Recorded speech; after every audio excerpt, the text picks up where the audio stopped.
Hi friends, welcome back to JM journey. നമ്മുടെ Pepe, Antony Varghese Pepe, RDX എന്ന് പറയുന്ന ഒരൊറ്റ സിനിമ കൊണ്ട്, മേ ബി അതിനു മുമ്പ് അങ്കമാലി ഡയറക്ട്സ് ഒക്കെ ഉണ്ടെങ്കിലും RDX എന്ന് പറയുന്ന സിനിമ കൊണ്ട് ഇടി, ആ ഒരു പേര് പണ്ടേ പുള്ളിക്കാരൻ അതുണ്ട്. പക്ഷെ കിഞ്ചലിടി എന്ന് പറയുന്ന ഒരു സംഭവം, അങ്ങനെ ഒരു ടാഗ് ലൈൻ തന്നെ പെപ്പേക്കാണ് ഇപ്പൊ കിട്ടിയിരിക്കുന്നത്. RDXന്റെ ഇടി എന്നൊക്കെ പറഞ്ഞ ഒരു 1.5 അടിയായിരുന്നു. എന്നാൽ RDX ഒന്നുമല്ല, അതും മാറി നിൽക്കും. അതുക്കും മുകളിൽ 2 സിനിമയാണ് വരുന്നത്. ഒന്ന് ദാവീദ് എന്ന് പറയുന്ന സിനിമ, 2 നമ്മുടെ സോഫിയ ബോൾഡ് തന്നെ RDXന് ശേഷം പുള്ളിക്കാരി ചെയ്യുന്ന സിനിമ, അതായത് കൊണ്ടൽ. അത് കൊണ്ടാൽ എന്ന് വേണമെങ്കിലും വായിക്കാം, പക്ഷെ കൊണ്ടൽ എന്നാണ് ശരിക്കുള്ള പേര്. 2ന്റെയും ടൈറ്റിൽ പോസ്റ്റർ വന്നിട്ടുണ്ട്. നമുക്ക് ആദ്യം കൊണ്ടൽ എങ്ങനെ ഉണ്ടാവും, കൊള്ളു എന്ന് നോക്കാം. കിഡിലൻ, അപാരൻ, മാരകം, അപാരനല്ല അപാരം, മാരകൻ, മാരകം എന്നൊക്കെയാണ് എല്ലാത്തിലും ഇൻ കയറി വരുന്നുണ്ട്. ഇത് അയച്ചെന്ന ആളുകൾ പറഞ്ഞിട്ടുള്ളത്. എന്തായാലും ഇതിൽ അയച്ചിട്ടുണ്ട്. Let's watch. ഈസ് ഇറ്റ് മാരകം or not? Ready? Bangalore days, Minnal Murali, RDX. എന്താണ്? പൂരം തന്നെയാണല്ലോ, RDX പോലെ തന്നെയാണോ? ജീവിതത്തിനും മരണത്തിനും ഇടയിലാകുന്നൊരിടമുണ്ട്, ഇമ്മോർട്ടൽ, നടുക്കടൽ. ഇവിടെ ആഴത്തേക്കാൾ ഭയപ്പെടുത്തുന്നത് ഓരോ ദിക്കിൽ നിന്നും വീശിയടിക്കുന്ന ഓരോ തരം കാറ്റാണ്. വടക്ക് നിന്ന് തെക്കോട്ട് കച്ചാൻ കാറ്റ്, തെക്ക് നിന്ന് വടക്കോട്ട് വാടക്കാറ്റ്,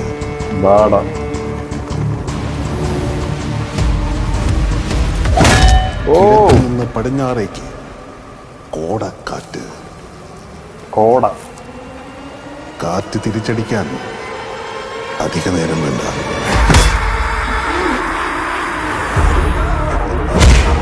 കടലിൽ നിന്ന് കരയിലേക്ക് വീശുന്ന 4ാം കാറ്റാണ് ആന്റണി വർഗീസ് പെപ്പെ.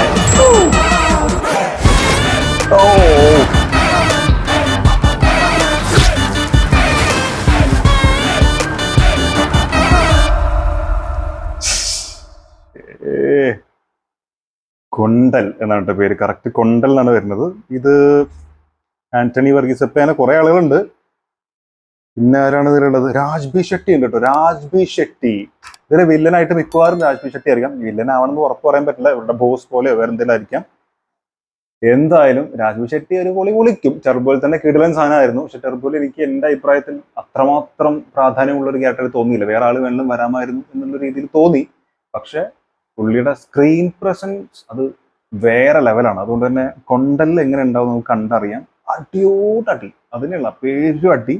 പിന്നെ ലാസ്റ്റ് ചാടിയുള്ള സംഭവം ഉണ്ടല്ലോ, അത് കാണുമ്പോൾ തന്നെ ഒരു ഭയങ്കര ഫീലാണ് നമുക്ക് ഉള്ളിൽ ഉണ്ടാവുക. അപ്പൊ എന്തായാലും പൊളി, വേറെ ഒന്നും പറയില്ല, പൊളി.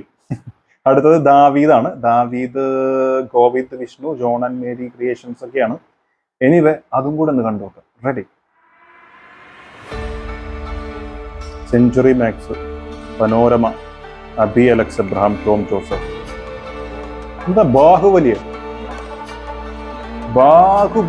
Written by Deep, Justin Varghese.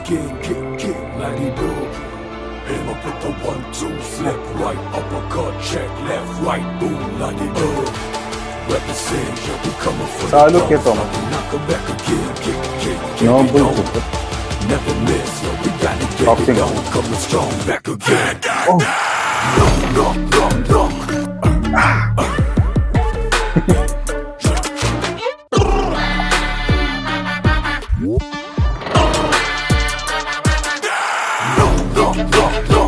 Govind Vishnu, Nijamol, Vijayaraghavan, Saju Kurup, Kichu ദല്ലൂർ,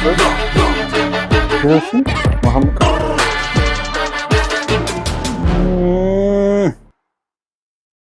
introduction Deepu അങ്ങനെ എന്തോ കൊടുത്തിട്ടില്ലേ? അപ്പൊ അത് റിട്ടൺ ബൈ ആണ് കൊടുത്തിരിക്കുന്നത് ഇതില്. സോ ഇത് ബോക്സിങ് അല്ലേ? ഇടിയോടിടി, ഇതാണ് സംഭവം ഉള്ളത്.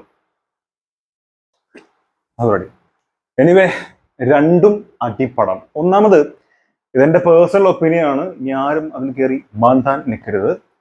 അതായത് ഈ ആന്റണി വർഗീസ് പെപ്പെ എന്ന് പറയുന്ന നടൻ വലിയൊരു സംഭവ നടനായിട്ട് എനിക്ക് പേഴ്സണലി ഫീൽ ചെയ്തിട്ടില്ല. ഭയങ്കര ഇപ്പൊ ഇമോഷൻസ് ഒക്കെ ഭയങ്കര ക്യാരി ചെയ്ത് ചെയ്യുന്നോ അല്ലെങ്കിൽ ഭയങ്കരമായ നടനായിട്ട് എനിക്ക് ഫീൽ ചെയ്തിട്ടേ ഇല്ല. പക്ഷെ അടിപ്പടങ്ങൾക്ക് പുലിയാണ്, അതിന് ഭയങ്കര ആപ്റ്റാണ്. അങ്കമാലി ഡയറീസ് മുതൽ ഇങ്ങനെ എടുത്തു പോയി കഴിഞ്ഞാൽ ഒരുപാട് പടങ്ങൾ അതിന് ഉദാഹരണമാണ്. അതല്ലാണ്ട് ഇപ്പോ എന്താ പറയാ, ആ കഥാപാത്രത്തിന് പ്രാധാന്യം നൽകി അടിപ്പടം അല്ലാത്ത സിനിമകൾ വന്നിട്ടുണ്ടെങ്കിൽ അതൊക്കെ മിക്കതും ഫ്ലോപ്പുമാണ്. സോ അങ്ങനെ ഭയങ്കര അഭിനയിക്കുന്ന ആള്, ഭയങ്കര ഇമോഷൻ കൈകാര്യം ചെയ്യാൻ പറ്റുന്ന ആളൊന്നുമല്ല. ഈ ഒരു ഒരു ആംഗ്രി ചൂടൻ ക്യാരക്ടർ, അത് പുള്ളി വേറെ ലെവലാണ്. അതിന്റെ ഉദാഹരണം തന്നെയാണ് അങ്കമാലി എന്ന് പറഞ്ഞിട്ടുള്ള തുടക്കത്തിലെ ഫസ്റ്റ് പടം. അതിനുശേഷം 1-2 പടങ്ങളൊന്നും വലിയ കുഴപ്പമില്ലായിരുന്നു. പിന്നെ നമ്മൾ എടുക്കുകയാണെങ്കിൽ നമ്മുടെ ആ കാളിന്റെ പടം ഉണ്ടല്ലോ, അതിലൊക്കെ പുള്ളിന്റെ ക്യാരക്ടർ ഓക്കെയാണ്. അപ്പോ ഇവിടെ RDX സംഭവിച്ചിട്ടുള്ളത് പുള്ളിന്റെ ആ ഒരു ഇടി ഉണ്ടല്ലോ, ആ ഒരു കിഞ്ചൽ ഇടി എന്ന് പറഞ്ഞുള്ള സാധനം, അത് ഭയങ്കരമായിട്ട് വർക്കൗട്ട് ആയിട്ടുണ്ട്. അപ്പൊ ഈ 2 സിനിമയിൽ തന്നെയാണ് സൂപ്പറായിട്ട് വരാൻ സാധ്യത. പിന്നെ ഇത് ജസ്റ്റ് ഒരു ദാവീദ് എന്ന് പറഞ്ഞ ടൈറ്റിൽ പോസ്റ്റർ മാത്രമാണ്, അതുകൊണ്ട് തന്നെ അതിൽ കൂടുതലായിട്ടൊന്നും കാണിച്ചിട്ടില്ല. പക്ഷെ കൊണ്ടൽ എന്ന് പറയുന്നത് ഒരു രക്ഷയില്ല. അതിൽ കറക്റ്റ് ആ ഒരു ഡയലോഗ് ഡെലിവറിയും ആ പറയുന്ന രീതിയും എല്ലാം കൊണ്ടും ഒരു ഗൂസ് ബംസ്, ആ ഒരു സസ്പെൻസ് അല്ലെങ്കിൽ ആ ഒരു ബൂസ്റ്റ് ചെയ്ത് ആ ക്യാരക്ടറിനെ നന്നായിട്ട് ബൂസ്റ്റ് ചെയ്തിട്ടുണ്ട്.